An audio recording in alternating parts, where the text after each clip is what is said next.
Greetings, ladies and gentlemen. You're watching Russian History Virtual Tour Series, dedicated to the 350th anniversary of Peter the Great. We continue talking about the reign of the first Russian emperor and his heritage in the history of Russia. My name is Alexander Arefiev. I am press attaché of the Russian Embassy in South Africa. During the Great Northern War of 1700–1721, Peter the Great won vast territories in the Eastern Baltics from Sweden. In fact, we should say regained them, because they belonged to the Novgorod Land, one of Russian state formations of Middle Ages, even older than Kievan Rus. In the 15th century, these territories became part of the Moscow Principality. However, during the time of troubles in early 17th century, Russia lost these territories following a direct Swedish invasion and thus was cut off from the Baltic Sea.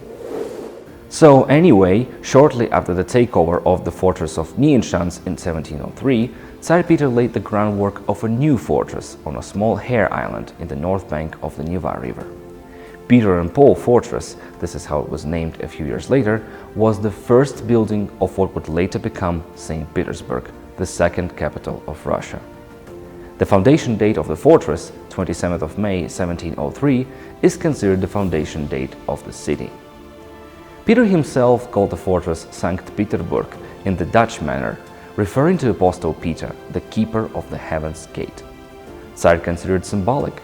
The city bearing such a name, in a sense, was also the gate itself, the gate to the Baltic Sea and Western Europe. Quite so, the new city had strategic importance for Russian maritime trade. Next year, Peter established the fortress of Kronstadt on Kotlin Island in the Gulf of Finland and founded the Admiralty shipyard on the Neva River. Thus, the building of St. Petersburg began. A serious challenge of the building works was marshy, flood-prone terrain and inhospitable climate. Nonetheless, due to the cast iron will of Tsar Peter the Great, the construction was progressive smoothly. The first buildings were single-storied and made of wood, but in 1714 the first stone palace for Alexander Menshikov, city's governor, was completed. In the meantime, Peter banned stone construction throughout Russia, except St. Petersburg, in an attempt to attract skilled stonemasons from all over the country.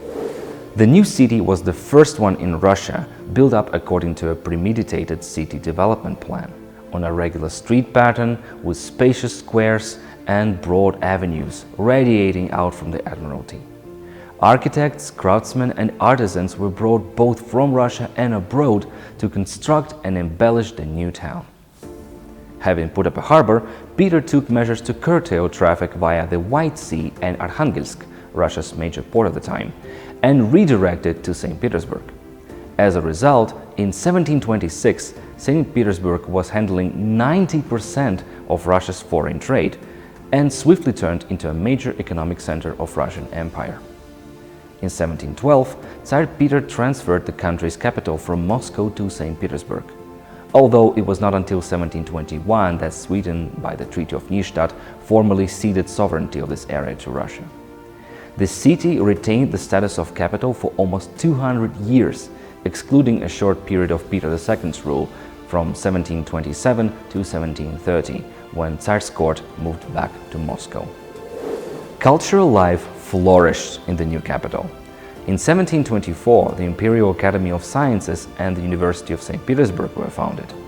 As early as 1738, the first ballet school in Russia opened its doors.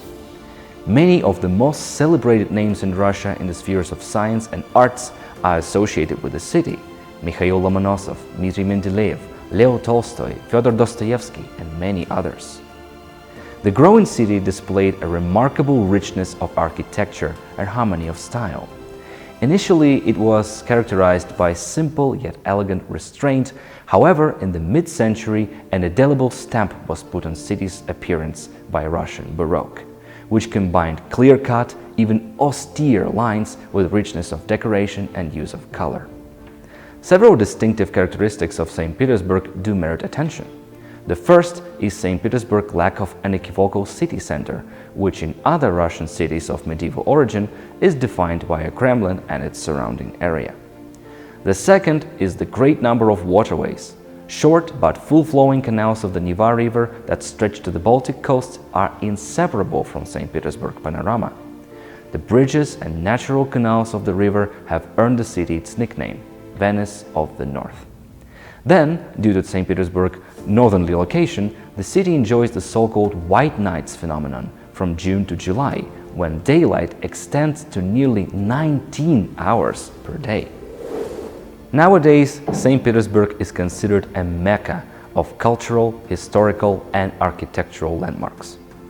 It bears the unofficial status of Russia's cultural capital and the most European city, a distinction that it strives to retain in its perennial competition with Moscow. With this in mind, St. Petersburg also represents one of the most popular destinations for both Russian and foreign tourists from all over the world. That is all for this episode. My name is Alexander Arefyev, and this was Russian History Virtual Tour Series, dedicated to the 350th anniversary of Peter the Great. Thank you for watching.